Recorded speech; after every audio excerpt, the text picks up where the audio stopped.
Baca saya, siang hari dia baca, malam hari dia baca, lalu sempat Al-Quranul Karim tamat di bulan suci Ramadan. Yang belum kau ampuni sekalipun sebesar izzati wa jalali,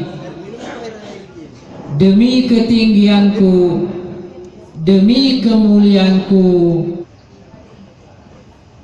Yang kedua, dirindukan surga Allah Subhanahu wa ta'ala daripada ucapan kalimat-kalimat yang bisa mengurangi nilai ibadah puasanya. Puasa sesungguhnya matanya tidak berpuasa.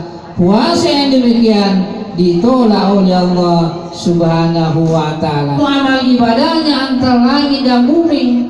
Orang-orang yang mencampur adukan ibadah puasanya dengan kalimat Allah wa mut'imul jan, yaitu orang-orang terhadap orang-orang yang berpuasa.